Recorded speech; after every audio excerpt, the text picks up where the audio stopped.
Hi again, everybody. My name is Jimmy Knight, and I am the director of the Cothran Center for Career Readiness up here on the second floor of Day Hall at Mars Hill University. And we are continuing our series of discussions with recent graduates from Mars Hill who are doing great and exciting things out in the world of work. And today I am joined by Courtney Jo Simpkins, and she is a recent graduate, 2018, in graphic design. And I'll shut up here in just a second, let her fill in the blanks and tell us all about what's been going on. How you doing today? I'm great. How are you? I'm fine. Thank you so much for joining us and participating in this little discussion. So let's get the ball rolling and tell us a little bit about yourself, where you're from, and how you found your way to Mars Hill. I'm from Hendersonville, North Carolina, and I graduated from Hendersonville High School in 2014.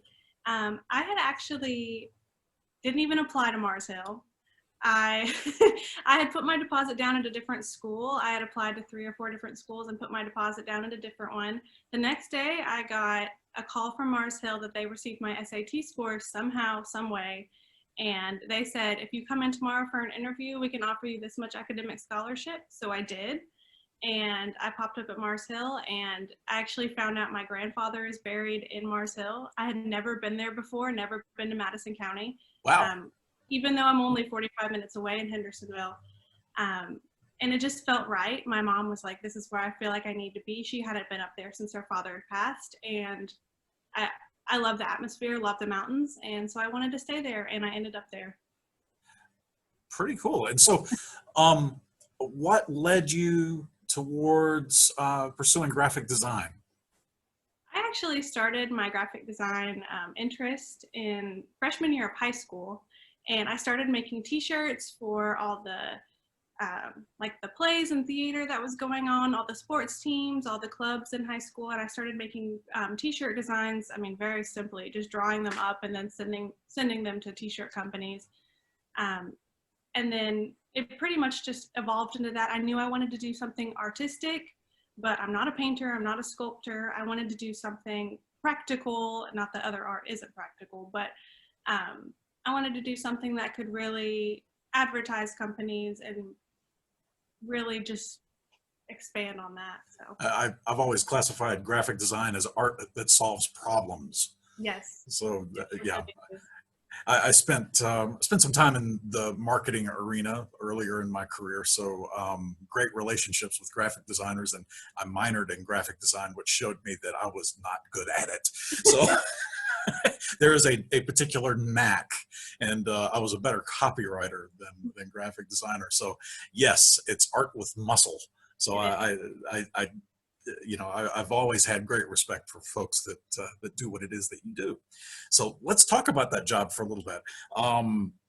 The thing that I want to know is, how did you find out about where you work? And let's start with where you work first, how you found out about the job, and then we'll talk about the interview process. So where is it that you work? So I currently work at the National Honorary Beta Club. It's a service and leadership organization for 4th through 12th grade students. We're international, even though we are called the National Beta Club.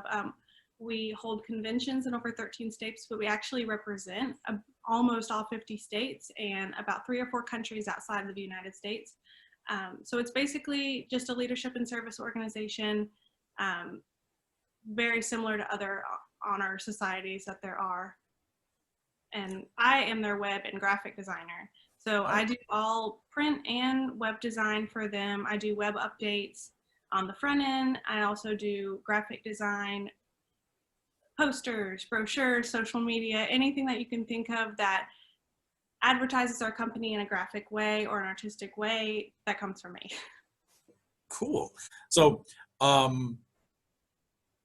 so Courtney Jo, you are the person, the brains behind what takes place on the website of your particular society. Would you care to show us some of your work? If you want to hit the share the screen and show us what you're up to, I think it would be very, well, to be punster illustrative of your work. So show us what's been going on. Sure. Sure. So I've got first thing, I'm going to show you some web graphics that we do. So we have two websites that I run all the graphics for. And so this one is our shop, and anyone can go in and shop anything beta. We've got graduation, all kinds of stuff, apparel, that kind of thing. But all those graphics and stuff I make. And then we also do some web pages. So this is our regular website, but any kind of web layout, if we need a form or something like that, then I'll design that. We also have like print graphics. I didn't have any photos of actual stuff printed out, but this is a postcard that went out. We've also got covers for little programs for the kids at convention. And then we've also got some handbooks. And these are just little books that we sell on the shop that kids can fill out during their meetings. Just interesting stuff like that. I've also got some photos of me. So we also do service at my organization because it is a service organization. We like to show our staff doing service as well. So this is us with some kiddos at the library, pumping gas for a day, holding the elevator door. And that's on our Founders Day, which we celebrate every year. So that's about it. Very nice. Very nice work too. I appreciate you showing that. And yeah, the way that different graphic designers work, I've been very intrigued at how they find inspiration, whether it's looking at Renaissance paintings or just magazines. Contemplating the clouds outside. I've seen it all, you know, in terms of how people come to terms with their compositions and keeping an eye to how the eye moves on the page and everything else like that. Never underestimate the power of graphic design. It's a great industry and great talent that you have. Thank you for sharing. So let's talk about how you found out about that job and the process that you went through to get it. So how did you learn about the opening? So I actually, for a little bit over a year, I was at a different job, and it was just kind of an entry-level job that I wasn't too happy with. I knew that I wasn't going to be there forever, but I wanted to find something. I'm kind of a settler when it comes to work. I want to find something that I love and grow with the company. And I didn't see an opportunity for that at my first position outside of college. I bought a house November of 2018 in Spartanburg, and I just wanted to be in Spartanburg. I love the city. So I started looking on Indeed, and I applied not thinking that it would come of anything because I already had a good job. I was happy where I was. I was like, this is a big time job. They're looking for someone with 3 years experience. They're looking for someone that knows a lot about National Beta, which I had never been in National Beta because my high school didn't offer it.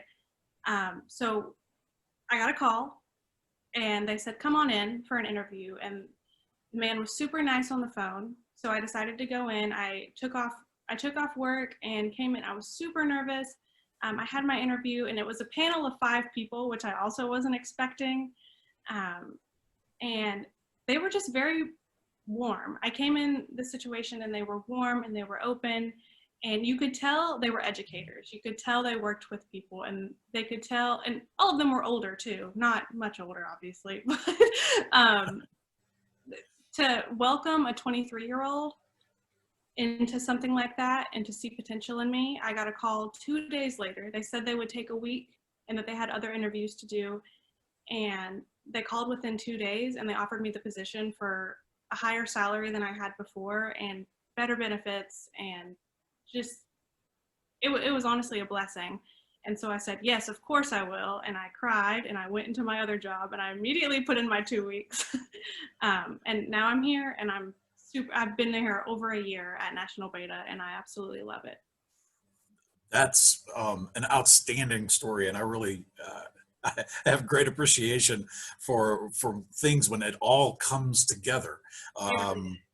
Yeah, and what you covered there was a sort of a small sermonette that I give people up here in the center, things to look for, you know, the chemistry that you have in a discussion. An interview ceases to be an interview when the chemistry is right, and you hit this kind of a groove with people, and you just know that they're folks that you can work with. And if you're in an interview situation and it's tense and they're cold and calculating, it's probably, the chemistry is not right, and you need to pay attention to that. That's good for you for recognizing a good thing when it came to you. That's a marvelous testament to them and to you. It is a talent to go through an interview process, especially when you walk into a room and there's 5 people. Yes, that's always a brilliant surprise. So congratulations on doing that, and congratulations on doing really good work and finding fulfillment in it as well. So, um, so you answered questions about what the interview process was like, and um, thinking back to your first job, your entry level job that you left. Do you mind telling us a little bit about what that feeling was like after, post graduation, and you were going through the steps and the motions of finding that job? Um, Maybe there's a comparison or a contrasting that you'd like to tell us about. Yeah, of course. So my first job, it was only my third interview outside of college, and I accepted the job less than a month after graduation. So I've always been the kind of person that's like, here's the next step, here's the next step. I was taking contract jobs before I even graduated, doing graphic design just for companies and not working for them, but just working for myself and sending out little things because graphic designers do that. But I went to the interview and they basically offered the job there, like in the interview, which a person like me, and I tell this to people all the time, sometimes you feel so desperate for a job and so desperate to succeed that you want to take the first thing that pops up. But if it doesn't feel right, don't take it. And I ended up there for a whole year, and it was fine in the beginning. It was a good company, good people, but I just knew it wasn't right. And I could tell, especially coming from someone that succeeded and went to Mars Hill and knows exactly what I can do, I felt like I wasn't being pushed to my full potential. And the interview was fine, but it was very much like, okay, we need somebody, can you start?